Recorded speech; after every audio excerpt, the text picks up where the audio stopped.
Hello, good afternoon. Welcome to another chatting around campfire. Today, our fire safety engineering star is Guillermo Rein. Guillermo, you are very welcome. It's a pleasure for me to be able to chat with you today. So, for those that are attending one of these chats for the first time, I just want to say that this is a weekly program that we have, and the next week we are going to interview Jorge Saraiva, a Portuguese researcher that works in our national laboratory, that works in the fire safety, smoke control field. And in the following week, it will be the turn of Lenny Nielsen. So, Portuguese research, you are welcome to follow our next program, next chat. So, Guillermo, let's get started. You are Spanish, living in UK. I know that you lived there for more than a decade, but anyway, it is such a different culture from Spain or from Portugal. So my question is, and my first question is, you are a Spanish man living in London. Are you a legal alien, like in the Sings Music Englishman in New York? I'm a legal alien. Yeah. No, thank you, Paolo. Thank you for inviting me to be here. It's a joy to be with you, and I'm very thankful to the Society of Fire Protection Engineers Portugal for organizing this. So you're absolutely right. I was born and raised in Spain, and then I studied in the United States, in Berkeley. Then I went to work as a lecturer to Edinburgh in Scotland, and then I moved to more recently in 2012 to London at Imperial College. So I am I'm a Spaniard married to a French lady with two British kids. So we are very European, and the recent move from the UK to leave the European Union has have minor effects so far, but we are legal aliens in the sense that the UK is very happy to have us as a family in London. Okay, and before moving forward, if anyone wants to ask a question to Guillermo, you just have to write it down in the comment box in the YouTube page or in the Facebook page. So feel free to make the questions you may want. And moving forward, this is a question from Wojciech, our common friend. Why are you so passionate about world's slowest fires? Everyone loves fireball, but you prefer fires that go for months under the ground. Is there a reason for that? There is a reason for that. Wojciech is relating to the fact that I've been studying smoldering fires for the last 25 years of my life. And the reason why I study the slowest fires on Earth, which are also the largest fires on Earth, is because this is the expertise that I have. I did my PhD at the University of California, Berkeley, funded by NASA, on smoldering combustion in a spacecraft, which is a serious concern of NASA if they ever send a mission to Mars, for example, that they might not have a flaming fire, but they might actually have a smoldering fire. And when I graduated, I thought, well, I have this expertise, but I would like to work on Earth, on problems here on Earth. I want to be an engineer for society. And then by looking into smoldering fires, I discovered that smoldering, for example, is the leading cause of fire deaths in the Western civilization. So it's that a lot of people focus on flaming fires, and the firefighters try to fight flaming fires, but the one that kill most people are the incapacitating gases from smoldering combustion. And then looking into the forest, I realized that by far the most damage and the most of the emissions from a forest fire come from the smoldering phase. It doesn't have a flame. They call it sometimes residual burning, but the residual burning is a hell of an important phase. So that's the reason. Good question, Boje. Thank you. I have another one from Wojciech. So, which are the main Imperial Haze Lab research programs? So we have already mentioned one of those. What else? So yeah, thank you. So Haze Lab is the name of my group, of my research group at Imperial College. It's a buoyant and dynamic group. Right now we are talking about 16 researchers. So it's me and 15 more with many PhD students and postdocs. And we cover a wide range of topics. I don't think we will have time now to go over them. But if I were to classify them into three topics, it would be that we study forest fires, especially as engineers, which means that we are worried when the forest starts to threaten people, properties, or the health of people. And that's where smoldering combustion in the forest goes. We also look into how building fires develop, with an emphasis, as you can imagine, on facades right now, and also in timber, to make sure that engineers can design buildings that are safer. And the last one is that we study how polymers burn in order to allow material scientists and industries to develop polymers that are not only very light and very strong and very convenient for engineering applications, but also their flammability is controlled and reduced. This will be the three topics. So the forest, the building, and polymer. Very much impressive. So this is not to be a political question, but when I start working in this field of knowledge, I think Edinburgh and Brie was the center of research in Europe. So researchers from all over Europe would go there and make real fire tests. So luckily nowadays the research is widespread in Europe. But anyway, and when we look to the PhD that students that are working with you, they come from all over Europe, I think. So all over the world, yeah. Yeah. How do you think that this will impact, how Brexit will impact science research? So the short answer is that we don't know. We think it's not going to be catastrophic. The prediction is that it will affect us in the short term. So how? And in the long term, we are not expecting to be affected. Sorry, No sorry, problem. just 1 second. Sorry.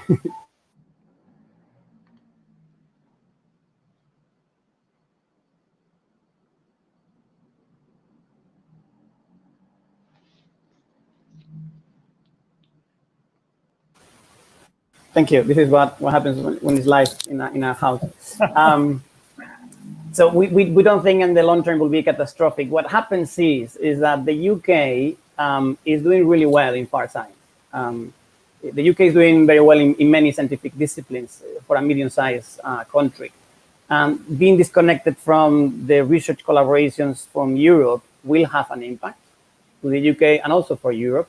In particular, what is called a competitive edge, in the sense that we will not be competing with the French and the Germans and the Portuguese and the Italians for the best projects. Now the UK will be competing with itself. And the Germans will miss tremendously to compete with the British for the best research projects. And that will reduce collaborations in the short term, and that will have the disappearance of the competitive edge. But we think it will be reestablished. We think that the British government and the European institutions will find ways to create those links. So we are I am optimistic, although I also, on a personal basis, I consider Brexit unnecessary. But that's my personal view. As a member of the UK, I just will do my best to make sure that it doesn't hurt us too much. Okay. Another question about Haze Lab. How does Haze Lab interact with technical community? and users concerning such programs? You have or establish joint research programs? Yeah, so thank you, Bruno. We are very collaborative. Pretty much every single one of our projects, we're talking about more than 15 or 20, historically and presently, have always a collaborator with a minor role or with a major role. And these collaborators are from all around the world. As we speak right now, this morning, for example, I was taking care of a collaboration with China, collaboration with Poland, collaborations obviously with UK as well, and with the United States, and even with Chile. And in terms of with who we collaborate, we obviously like other academic institutions around the world, but also we collaborate a lot with industry. We listen to industry. We develop partnerships with industry, which is a type of partnership that requires a lot of listening, a lot of mutual understanding, and we can claim success. We can claim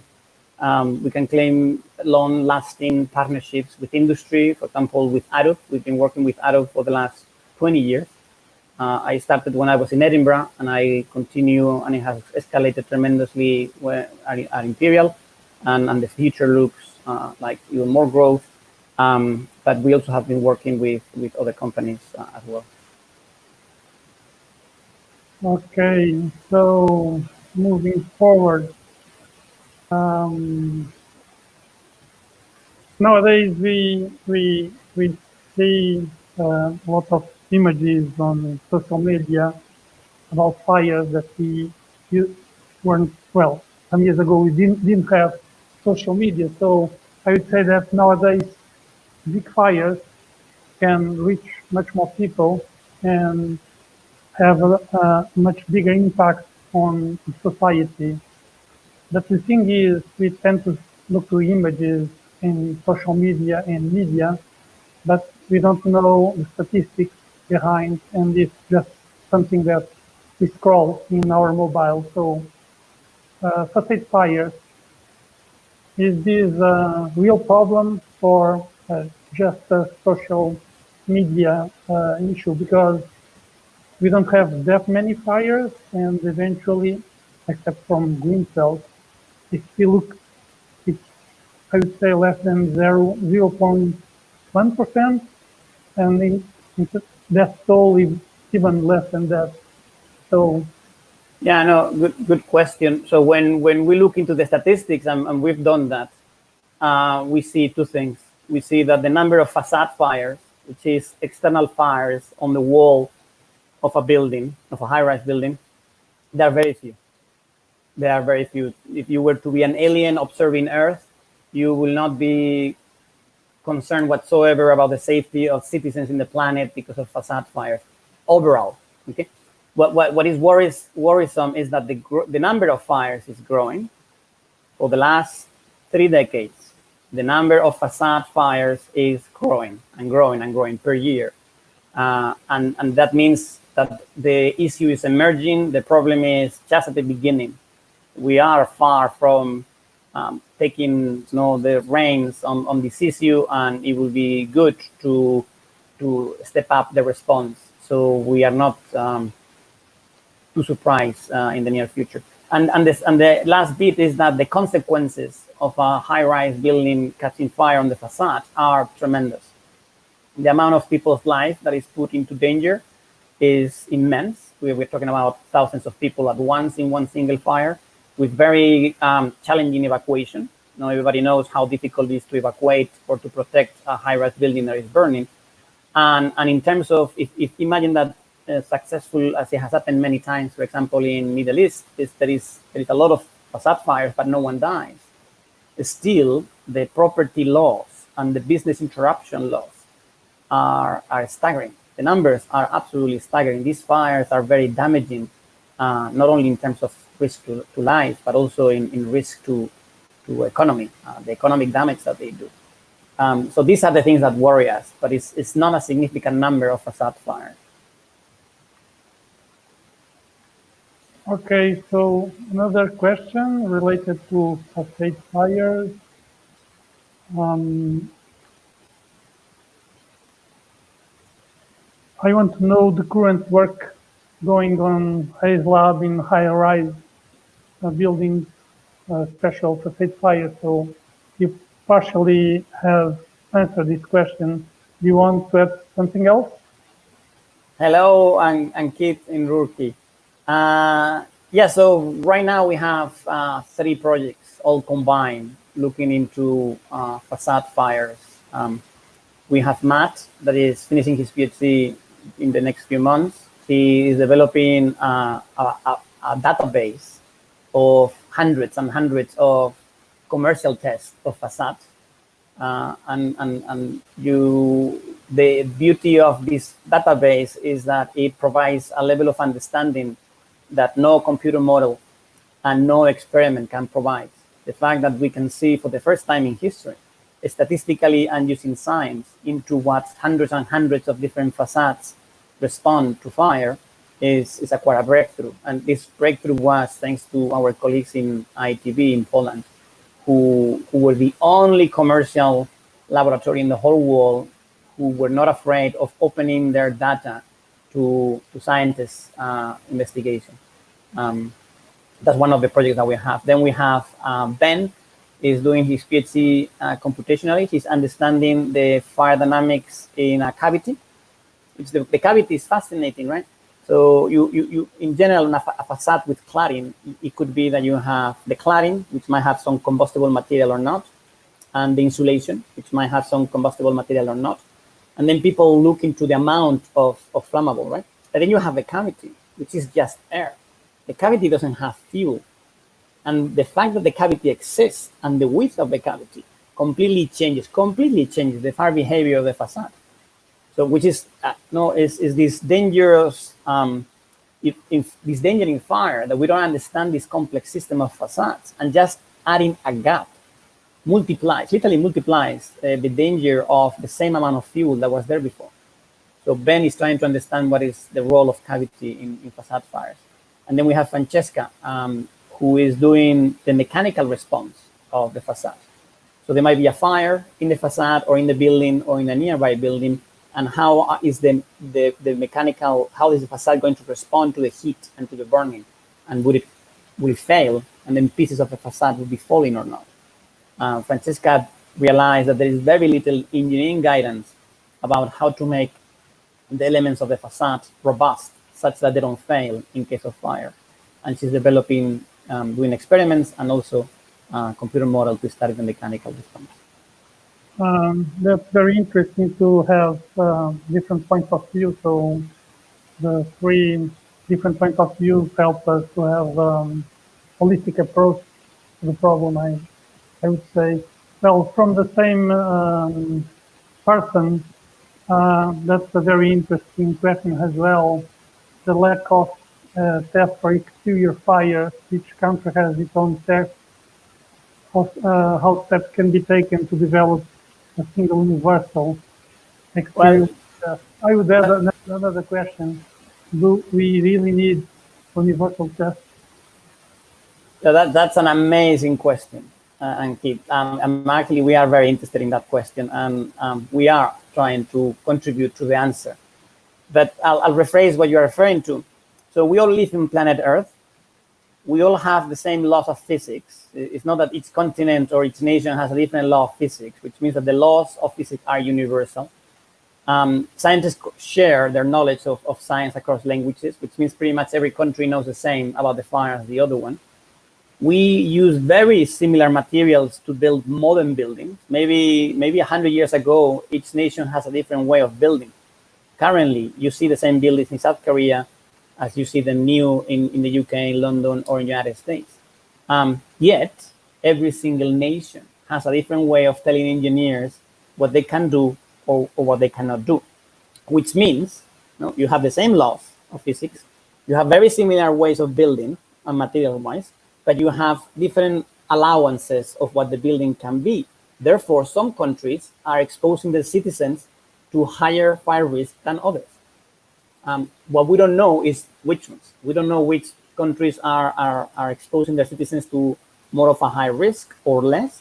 Or, what it will be interesting, some countries might be setting the requirements for facade tests so high that they might actually be hurting innovation, which means that their buildings are worse overall, poor performance in their energy efficiency, for example, or in their air tightness, or in the way they manage the moisture, just because they're actually being asked to look into fire behavior that might not be resulting into higher safety. We don't know the answer to this, but it's fascinating that different countries have a different way of looking into this. There is a table circulating around, which I think there are 27 standards in leading nations in civil engineering, 27 standards to quantify, not to quantify, to understand if a facade is allowed or not into each of these countries. Okay, so this leads me to another question.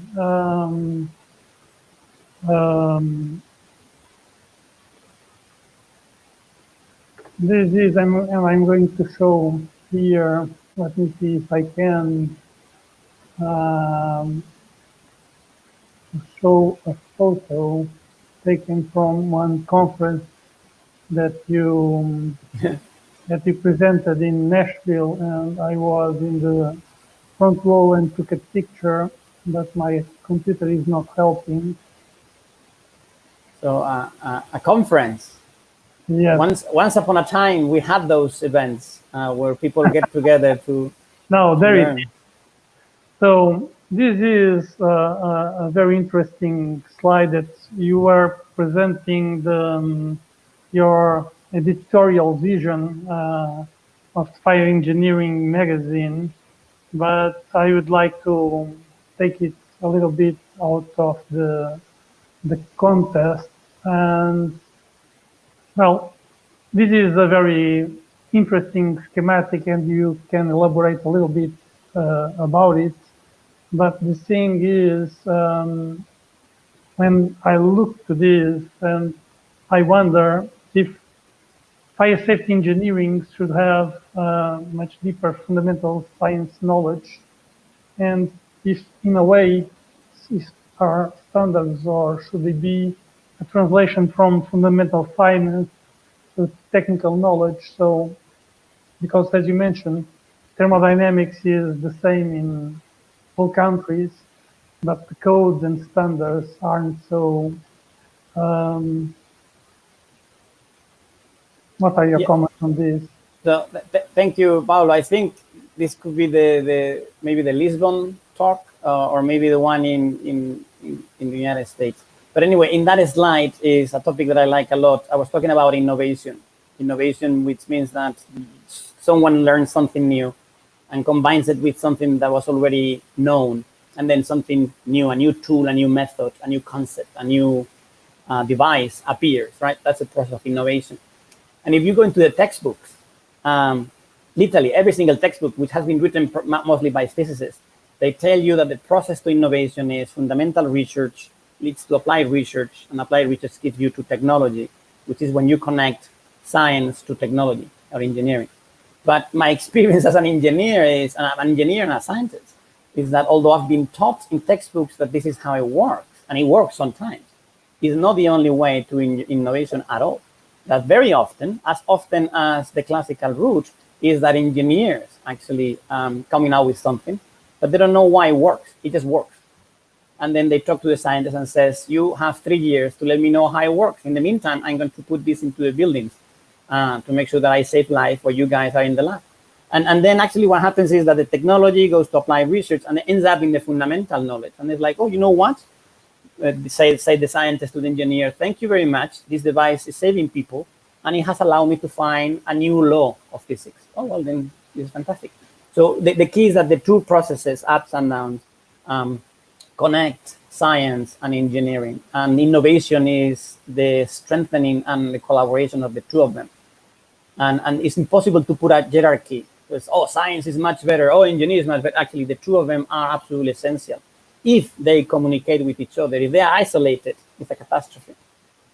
So then with that, I would like to answer your two questions, Paulo. Your first question was, what was your first question? Yeah. Should engineers, fire safety engineers, have a deeper fundamental science knowledge? And I would say yes. Obviously, I do argue that the more you know about the fundamentals, the more general would be the possibility for new solutions coming out of this engineer. However, learning more of the fundamentals takes time and takes effort and takes energy. So I don't think that every single engineer should have a PhD. Not every single engineer should be reading all the books known to scientists that are amazing about fire dynamics. There has to be a balance between knowing more and knowing absolutely everything, because at the end, the engineer has to engineer and the scientist has to do science. So, but the current status of fire safety engineering in general on the planet is that there is room for the engineers to know more. There is also a lot of room for the scientists to communicate better what is that we know now, and in particular to select the things that we think engineers need to know first. And what was the second question? And are standards or should be a translation of fundamental science? Yeah, no, I don't think it is. They should, or it will be amazing if they are. It will be the idealist scenario, because then the standards will really answer, and they will actually be looking to a fundamental question of engineering, use of fundamentals. But what we know right now is that because scientists know so little about fire, engineers know even less. Engineers have to design for safety, which means that they are putting forward solutions by committee, because there is no other route. And sometimes they are dealing with a fundamental solution, and sometimes they're looking into a temporal or a patch solution. And then the standard has to be revisited and continue to revisit and continue to improve. But it's okay to have the standards that are not perfect, as long as everybody agrees that the standard needs to be improved as science or communications with scientists or the development of engineering happens. Okay, the picture I've shown was in fact from the Nashville conference, the conference in Lisbon.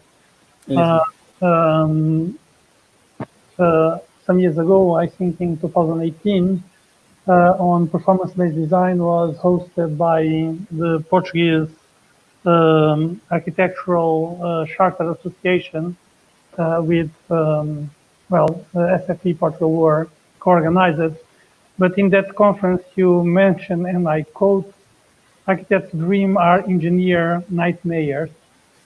And saying that in architect conference, well, No. it was really fun. I did say that. The challenge,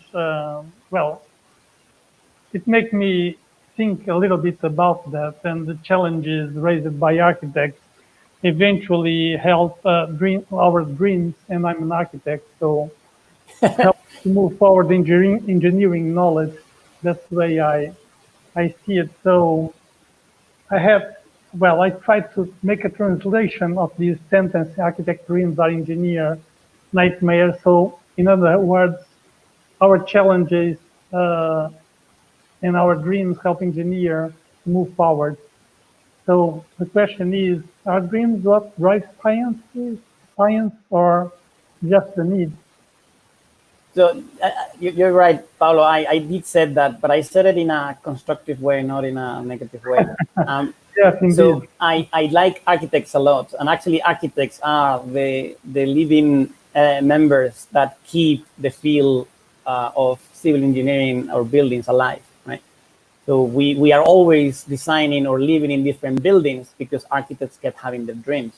The issue is, and I don't design, right? I'm an academic, mostly an academic. I don't design, but I talk a lot with engineering designers. And I know that they do fear when an architect comes into a room with a fantastic idea, typically written on a napkin, because chances are very high the fire safety engineer has no idea about the performance in fire of the new material, the new structure, the new device, or the new arrangement that the architect has dreamed. The fire safety engineer has to give an answer. Hopefully the architect would prefer an answer of a yes, I can do it. But the engineer typically doesn't know how to do it yet, right? It has to learn. And that's a significant amount of effort. And going around the world saying, no, who has done this? Who knows this, right? Who other engineer has done something similar to this? Who has written a paper, a report, a study? who can help us on this. But these are nightmares, and then when they are resolved, they become the movement forward for the built environment. Okay, so another question from Object. Well, he's on vacation, so he sent me his question by Twitter. So it's a little bit long.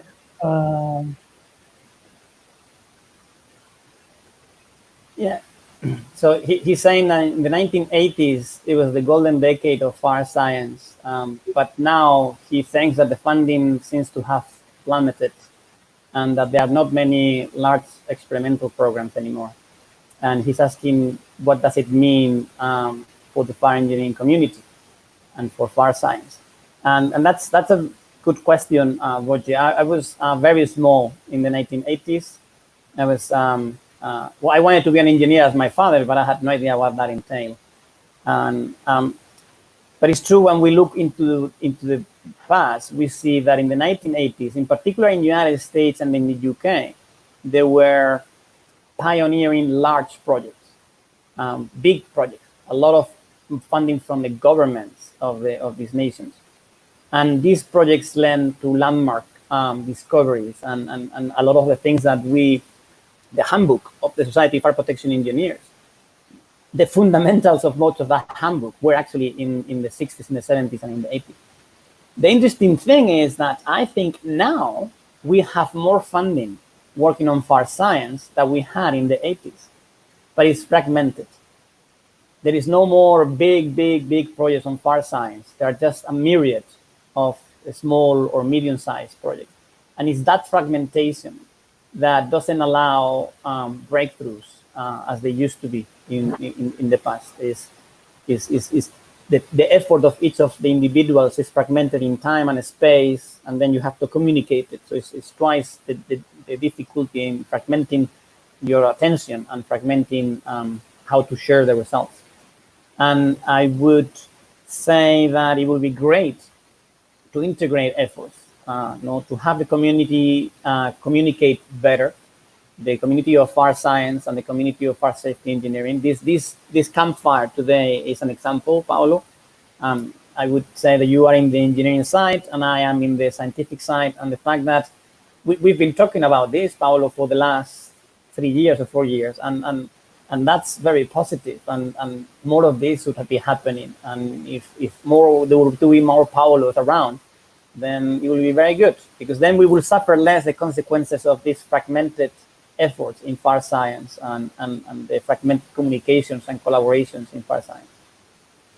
Oh, this is also, well, I have a question related to the comment you made that, well, nowadays we have different tools to communicate with each other. And of course, social media, we are in a social media, people are watching us in a social media, so it's great. But at the same time, there are some fake news or fake science in this case that we see fires and comments that are, well, not science-based, and we see a lot of nonsense that, well, it was supposed to be science. So is it an enemy of fire science, the social media, or it can be or should be our ally? I am absolutely convinced, and I can argue for this rationally, that in the case of fire science, social media is making miracles.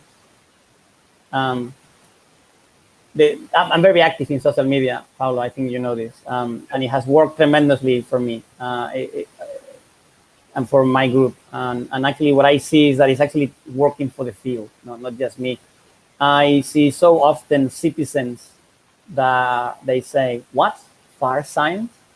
Are you really telling me this person in Twitter or in Facebook or in that fire science exists, that you can actually put the two things? That is really cool." They always say, "That is really cool. Tell me more about this." And then when they learn that it's not just the science that you read in a book, but actually the engineers have to design buildings for safety in fire, they're like, "What? In which buildings? In your building? In my building? Are you pulling my leg? It's not just about putting the sprinkler, the fire extinguisher. No. You have to design the partitions. You have to design the evacuation. They're absolutely fascinating, and they cannot learn. They cannot stop learning more about it. So for fire science, who has been kept as a secret from humanity for a really long time, and fire safety engineering as well has been kept as a secret, social media is miraculously good. Okay, so well, in fire safety engineering, in talking about the fundamentals, well, we are taught a lot of laws and principles like thermodynamics, etc. But we often ignore or neglect or don't talk about the Joule's law.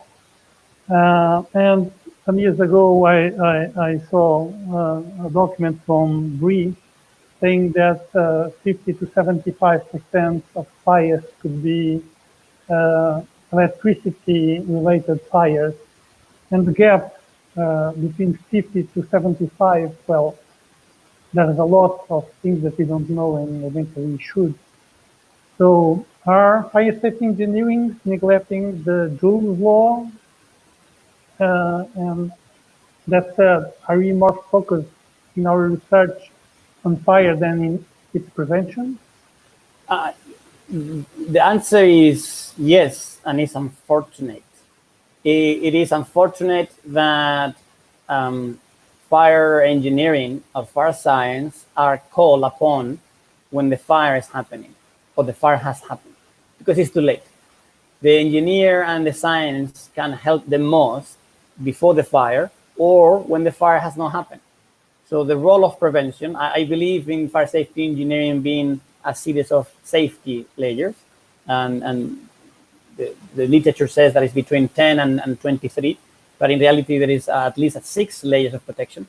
And the first one, and arguably is the most important one, is prevention. Is do not let the ignition source that is sufficiently large meet the fuel that is sufficiently flammable.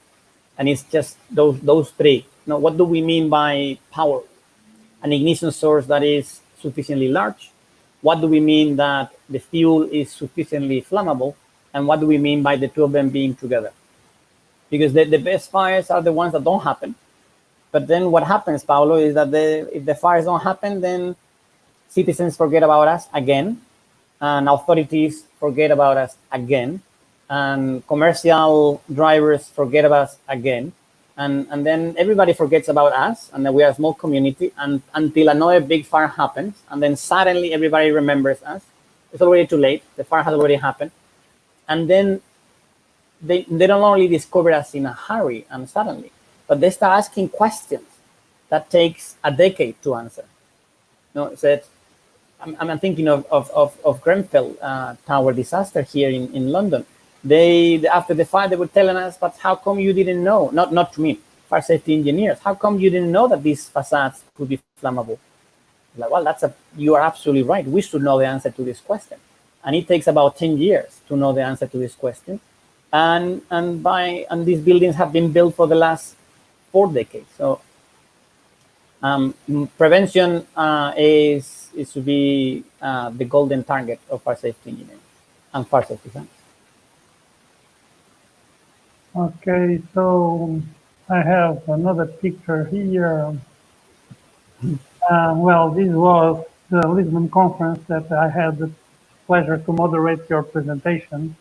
But what I like in this picture is, I think this was your last flight, and you have, well, your team with you, and you mentioned that was a joint effort of a team and not just your own, but, well, which is, well, I think it's very important. So for you to acknowledge your collaborators' work.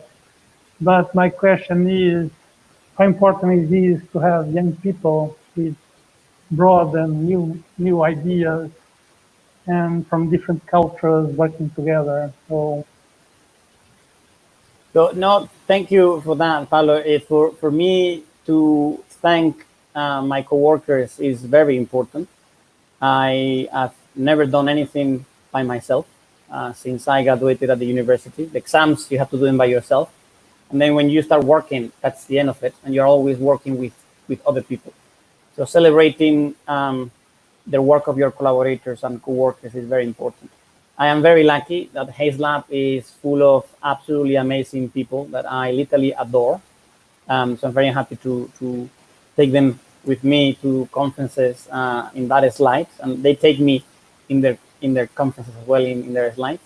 And yes, the role of diversity is very important for many reasons. Is the most important one is if you have diversity of ways of thinking, you will have a diversity of solutions that you have found, or you will have diversity of approaches to find things.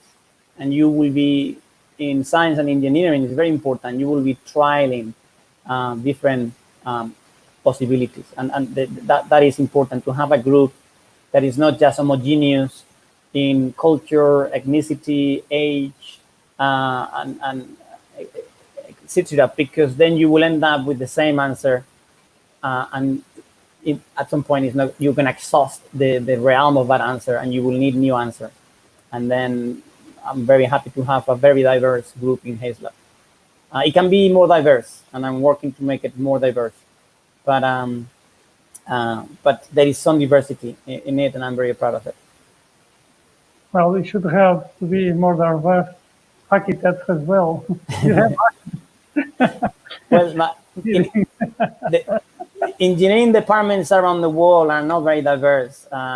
So I actually can claim that Haze Lab is very diverse in the context where we are, but it's still so much work to do in diversity of all types of points of view in diversity, ethnicity, and gender, and a lot of work to do.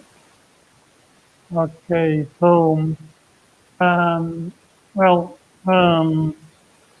concerning greenhouse fire, so you have also mentioned it. Have you learned the lesson? So I think when it happened, it was a major event, but 3 years have passed meanwhile, and we don't see, at least from my point of view outside UK, that many differences or changes in codes or changes in practice. So have you learned the lesson or not yet? That's a good question. I don't know the answer, Paolo, but I know one thing. I know that society is demanding that we learn the lessons, and they are very clear about that message. It cannot be misunderstood that society, in particular, the society setting in London, but also England, UK, and even Europe, they are demanding that we learn the lessons. The community as a whole, the professional community as a whole, has a tendency to be conservative. So we are not, I'm saying we, but the community is not springing immediately into finding a new way of doing the buildings. They are a little bit holding back, saying who's going to be the first one to make a move. And if that move works, they'll copy it. And if the work doesn't move, they will not copy it. So unfortunately, I don't think breakthroughs are coming out of ways of learning these lessons. And that's sad, because I remember when Grenfell happened, we were only actually in a conference in Lund, all of us together. We hear the news, we saw the images, it was absolutely devastating. But then we were hopeful, right? We were hopeful. We'll say, well, I've never studied facade fires before, I'm gonna study that. And I remember many of us were doing that. And many of scientists study facade fires since then because of Grenfell, to help into the solution. And 3 years back, 3 years since then, and I've learned a lot about facade fires. And I hoped to say that Haze Lab has taught something about facade fires to the engineering community, but not enough. And we are not learning from others. We're learning from others, but we're not learning enough. So we are not seeing industry very active on this. And that's a pity. Because if we fail as a community to answer the question, when are you going to learn the lessons? We will face the consequences of losing the trust of society.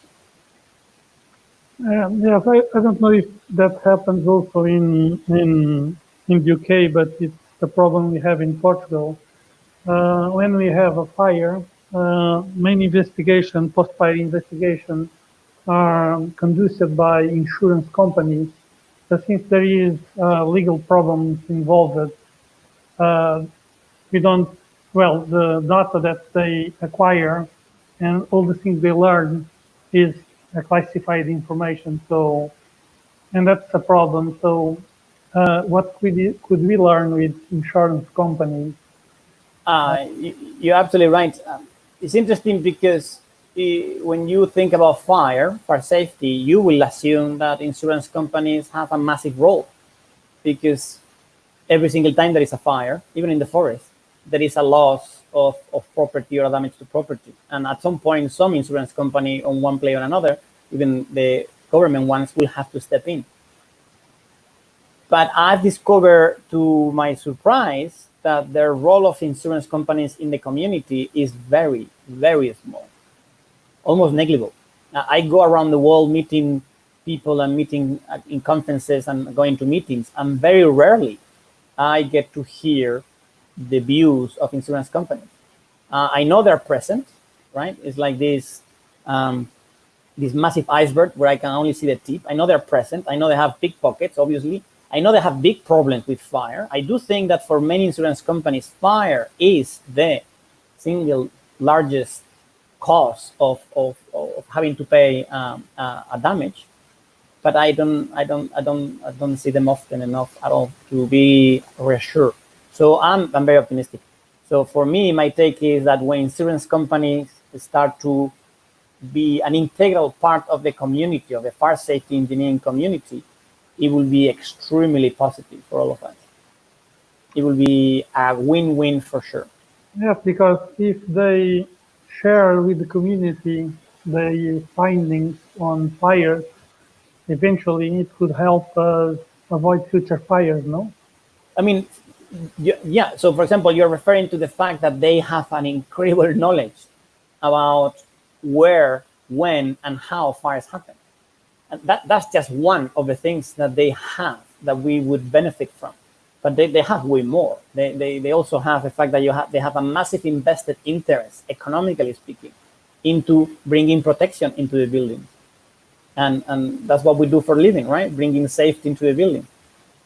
Yet we rarely work together, and that's pity. But there are more ways that we can work together, and I'm sure I've had the opportunity to try to convince insurance companies to work with me or with the community. And for example, one case, brilliant case by the way, is FN Global. FN Global is an insurance company, mutual insurance company, and you would see them in conferences. They are big sponsors of the Society of Fire Protection Engineers. They even do research themselves. They even publish papers in fire technology and other. You see that you go to a top-notch conference and you have an FN Global scientist telling you how actually things burn. It's fascinating.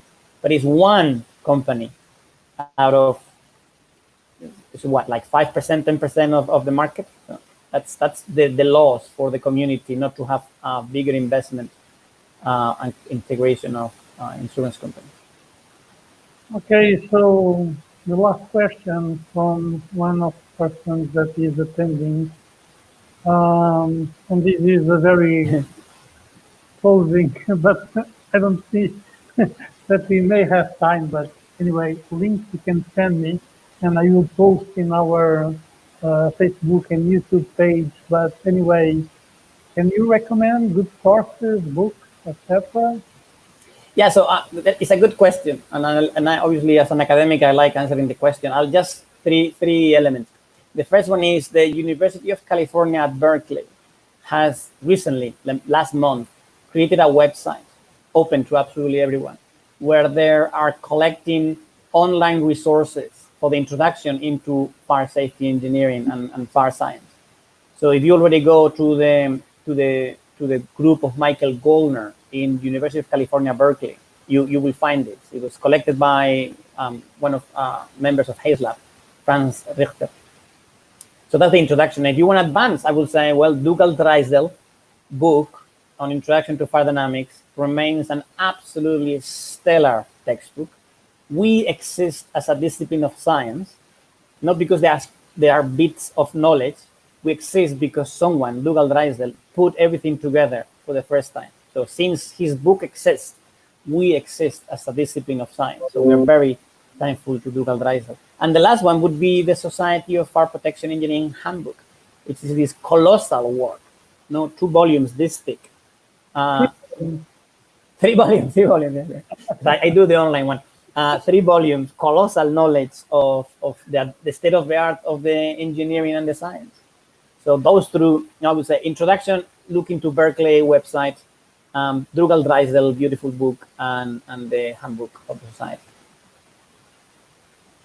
Well, Guillermo, thank you once again for being with us today, and I would like to thank also the attendees that made these questions and help to go along these fantastic steps.